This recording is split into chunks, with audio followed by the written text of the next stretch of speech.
Can you think of a nicer activity on a gray January day than cooking bacon?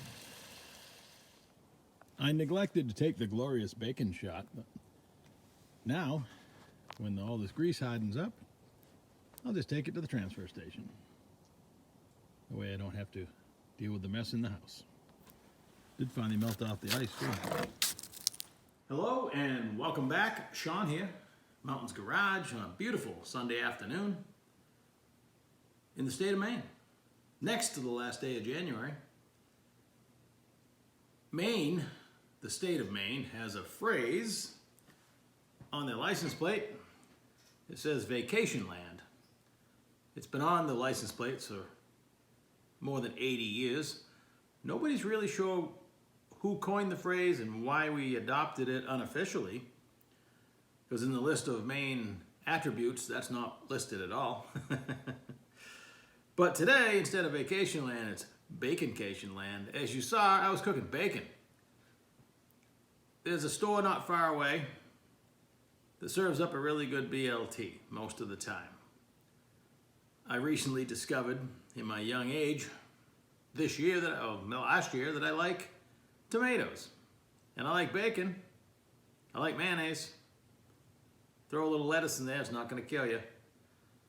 So I like BLTs. The last time I went to the store that, over the course of a few months, produced really good BLTs when they hand it to you, it's warm. I went there one day, the package was cold, there was like 3 pieces of plastic bacon on it. The lettuce was not fresh. Haven't been back. Another store in a different direction. Last fall I had a pretty decent BLT there. And I don't want you to think I live on bacon. It's rare when I even stop at a store, but when you have a hankering, you have a hankering. So I pulled into the store the other day, got out of the car, walked around, and it's closed. There's no sign. There's a dumpster outside, and the place is stripped clean. So another one bites the dust. So I took matters in my own hand today and made a BLT. Now you came here to talk about Hurst shifters, and I'm talking about bacon. So the last day or so, I dug through my stuff, and I had a nice used bracket for the tail housing to hold the shifter. All I had for an offset shifter was a brand new one. And the rods, I managed to find enough arms and rods to put it together. So I thought it'd be kind of fun to finish adjusting it and describe the steps that got me this far. So I'm going to try to break the VIN, the partial VIN that's on the side of this transmission, down later on, but I already knew it's a 74 Chevrolet Super T10, 3 rings on the input shafts, which is 2.64 first gear. It is in its original shape. I haven't washed it. It's this clean when I got it. I've had it a long time. And again, I didn't think I'd ever be parting with it, but that is here and there. She's gone. So I stuck an old yoke in it because I had already serviced it with fresh gear lube and everything, intending to use it on a project. But we have more.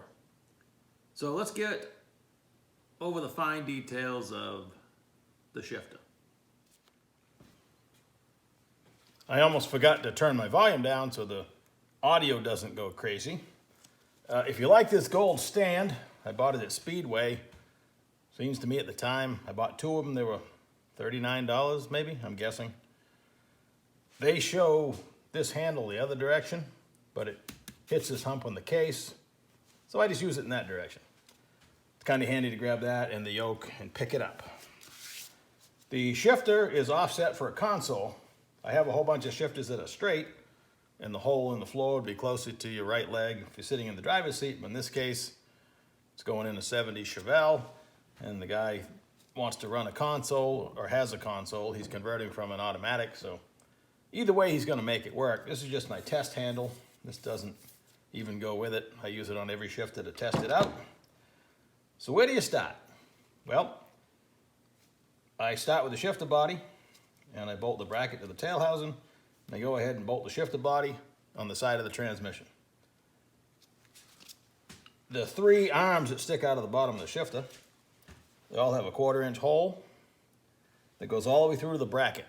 So you can either use, this is a transfer punch, you can use a drill bit.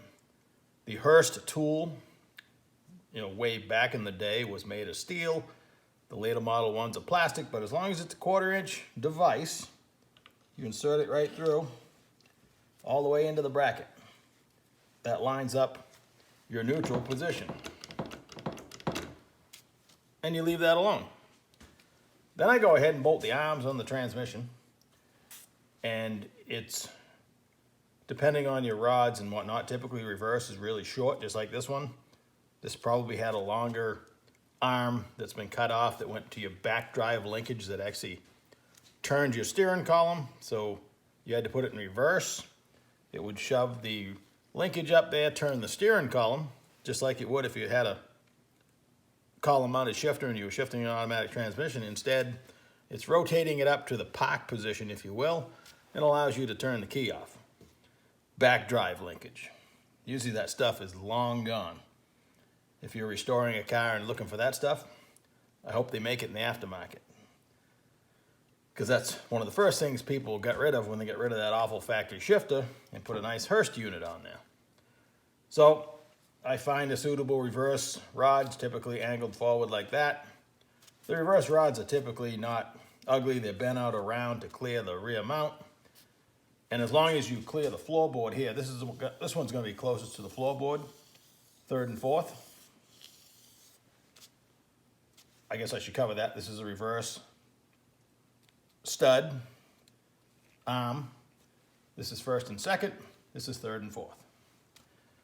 So with the shifter in neutral and your arms all bolted on your transmission, you can fit your rods. In these cases, have bushings, and they're adjustable on this end. It's threaded. And they have, again, another bushing, so it's quiet. This actually has plastic bushings. The first thing you did in a performance car is you took out the plastic bushings and put in metal bushings, bronze bushings. You saw I had a whole bag of them if you watched the video yesterday, the day before. And in performance applications, they're probably better, but they rattle more. The plastic doesn't, and the plastic lasts a long time. And if you happen to break a plastic one, it's a simple matter of the Hurst spring clip, which I wish I hadn't put them all the way, but they're a unique clip. They hold side pressure on it, so it holds it tight into the arm. You can see that one move a little bit. I'm actually moving the spring clip. Now you can see the clip on that one if you've got really good eyes. And it's normal for the 3/4 rod to be very close to the 1/2 because you're trying to clear the floorboard. Now, when I build my shifters, I do exactly what I just told you. Mount the shifter, mount the rods, and I make rods with right and left hand rod ends so I can get a much finer adjustment. In this case, you have to spin this one whole turn, the adjuster, and it's either it fits, sometimes a little bit tight, sometimes not, but you go a whole turn either direction and it's worse. So you have to kind of choose what's there, and you could actually put a small bend in it if you wanted to alter that. But all 3 of these happen to fit up pretty nice. So it's a simple matter of just put them in so they're relaxed with this locked, and then tighten everything up. Take this out. Now you got your, I guess you can go all the way to reverse. Reverse is spring loaded. Sometimes you got to push down, sometimes you don't. This one you just have to overcome. Right there, you overcome. That's reverse. Back to neutral, which has a nice feel. 1st gear, 2nd gear, 3rd gear, 4th gear. Now all you got to do is adjust the stops. Now the factory Hurst shifters, whoop, I ripped my glove. The factory Hurst shifters didn't have these bolts here. But they did have a pilot hole. I had to stop and get another glove. So you can drill and tap for 3/8 24 fine thread because the holes are already pre-existing in the shifter. So it's a simple matter of drilling and tapping, and that makes the shifter a competition plus. That's the big difference between the OEM shifter and an aftermarket competition plus. So these stops work in second, third, and fourth. You don't need a stop for first gear because you're just putting it in gear. You're not really wailing on it. So second, you need to take, which now, if you look at the arm, it would have gone this way. So you take and thread this in. So we're just touching the shifter. Right there, I'm actually starting to move it. Right there. I like to give it a little bit of an air gap to allow for flexibility, and then when I'm normally driving, I don't want to be hitting the stop. So, simple matter of tightening that down. If I had a wrench, here we go, right here. Just 9/16, you should use 2 wrenches, but I'll go over that again. So now we've adjusted second, now we got to adjust third, which is this one. Same deal.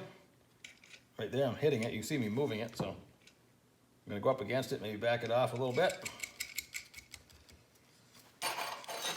And that's third, and the one for second and fourth, it's gonna be this one again. You just wanna make sure you're not hitting it, because if these arms are a different length, you could have a different throw and you could potentially hit the stop in fourth and not second, or vice versa. So now, my stops are there, and the stops are there so you're not putting stress on the shifting forks of the transmission. Well, you're not gonna do a reverse, but the shifting forks of the transmission are a weak spot. I mean, you got a lot of leverage, and without the stop, and it's hard to believe that the factory shifters, they couldn't spare 2 3/8 bolts and 2 nuts to provide you with something that you desperately need. It sure beats breaking the transmission. If you go back to my old videos, the Hurst originally missed a gasket V-gate, and then the Hurst V-gate 2 is an inline shifter that obviously you're gonna wail on it, right? The stop package was an additional cost. The shifter would be completely useless, in my opinion, in a vertical gate shifter without the stops to prevent you from breaking your transmission. So that's just silly. And at any given point during the life of the car, doing maintenance or anything, the Hurst adjuster is an L-shaped. This is kind of long, so it might hit your floorboard. But you just want to make sure you can always get your pin back in, make sure you're neutral, and that should go right in and out. So if your shifting is funky, first place to start. I was just watching the long clip in the middle of this video when we actually started setting up the shifter. Again, I bolt the shifter body on, put the pin in, so that's in neutral. And I didn't say it, and I'm not sure it's obvious or not, but you got to put each arm in neutral too, because there's a gear on either side of its neutral position. Same with reverse, it's either in or out. So transmission is in neutral, shift is in neutral, and then you go ahead and build your rods. And when I said the OEM shifter didn't have stops, I'm talking about the special cars that had factory installed Hurst shifters. They would not put stops in them most of the time, and they would also, on the rods, use plastic bushings and other, sometimes rubber, to try to keep the shifter from vibrating too bad, because if there's a complaint, there's always a price to pay for, sometimes for increased performance, and if you want a nicer shifting transmission, it might vibrate just driving down the road. So that's just the way it is. So yesterday, I did the video on the SFI ATI Bellhausen, and I had lots of good comments on different ways I could machine that little ridge off. And then I got one viewer, very smart, who said what I was thinking after I posted the video, is technically speaking, any SFI rated part that comes with a tag, you're not supposed to alter it.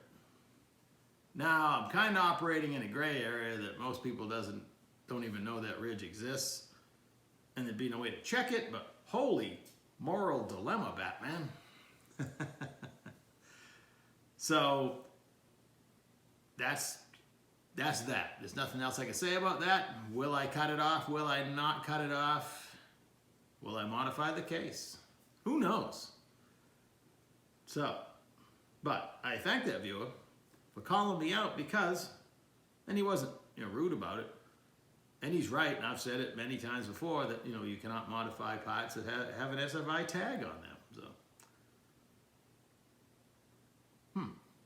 food for thought. So have a great day, and I'll talk to you soon.